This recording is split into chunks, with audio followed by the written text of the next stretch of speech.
નમસ્કાર, star India TV ન્યૂઝમાં આપનું હાર્દિક સ્વાગત છે। હું છું હેમલતા ત્રિવેદી। આપ જોઈ રહ્યા છો સ્ટાર ઇન્ડિયા ટીવી ન્યૂઝ, સત્યની વાતે સત્યની સાથે। મહેશભાઈ ભુરિયાનો જાલોદમાં ધમાકેદાર પ્રચાર પ્રારંભ। વિકાસના એજન્ડા સાથે ભાજપ મેદાને, વિરોધ પક્ષ પર કડક પ્રહાર। જાલોદ 130 વિધાનસભાના ધારાસભ્ય મહેશભાઈ ભુરિયાએ સ્થાનિક સ્વરાજ્યની ચૂંટણીને લઈ પ્રચાર અભિયાનનો જોરદાર પ્રારંભ કર્યો હતો। તાલુકા અને જિલ્લા પંચાયતના ઉમેદવારો સાથે જનસભા યોજી ભાજપના પક્ષમાં ભારે મતદાન કરવાની અપીલ કરી હતી। સભામાં તેમણે સરકારના વિકાસ કાર્યો અંગે વિસ્તૃત માહિતી આપતા ખેડૂતોને કમોસમી વરસાદથી થયેલ નુકસાન, આરોગ્ય સેવાઓ, સુપોષિત આહાર, રોડ રસ્તા, સિંચાઈ યોજના, શાળાઓ અને આંગણવાડીના વિકાસ જેવા મુદ્દાઓ પર ભાર મૂક્યો હતો। તેમણે જણાવ્યું કે વિકાસ માટે સ્પષ્ટ વિઝન સાથે ભાજપ સતત કાર્યરત છે। મહેશભાઈ ભુરિયાએ કોંગ્રેસ અને આપ પાર્ટી પર ટીકા પ્રહાર કરતા જણાવ્યું કે આ પક્ષો પાસે વિકાસ માટે કોઈ સ્પષ્ટ દ્રષ્ટિકોણ નથી અને તેઓ આદિવાસી સમાજને ભ્રમિત કરવાનો પ્રયાસ કરી રહ્યા છે। તેમણે જનતાને અપીલ કરી કે ભાજપ સિવાયની તમામ પાર્ટીઓના ઉમેદવારોની ડિપોઝિટ જપ્ત થાય તેવું મતદાન કરો।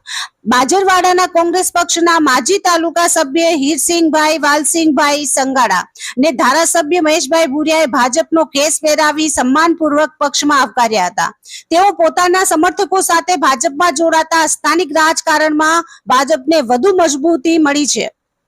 પ્રચાર દરમિયાન ઉમેદવારો માટે સભાઓ યોજાઈ હતી। ડુંગરી તાલુકા પંચાયત શ્રી હટીલા સુરસિંહ સમસુ, ખરવાની તાલુકા પંચાયત શ્રી સોનીબેન રમેશભાઈ ભાભોર, સિમલિયા તાલુકા પંચાયત શ્રી પાયલબેન અંકુરભાઈ કિશોરી, આરમારિયા તાલુકા પંચાયત શ્રી સુશીલાબેન સુરેશભાઈ ડામોર, સિમલિયા જિલ્લા પંચાયત શ્રી અનિલા સુનિલ હટીલા, જાલોદ તાલુકામાં કદવાલ જિલ્લા પંચાયત શ્રી રેખાબેન મુકેશભાઈ પરમાર, કદવાલ 1 તાલુકા પંચાયત શ્રી કિંજલબેન પંકજ પરમાર, કદવાલ 2 તાલુકા પંચાયત શ્રી સુમિત્રાબેન સવસિંહભાઈ વસૈયા।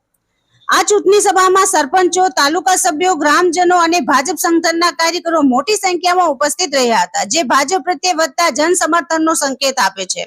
સમગ્ર કાર્યક્રમમાં ભાજપનો આત્મવિશ્વાસ અને જીતનો જુસ્સો સ્પષ્ટ જોવા મળ્યો હતો, જેમાં વિકાસને કેન્દ્રમાં રાખીને પ્રચારને વધુ તેજ બનાવવામાં આવી રહ્યું છે। Star India TV news, Jhalod reporter Pankajbhai Pandit, જિલ્લા દાહોદ।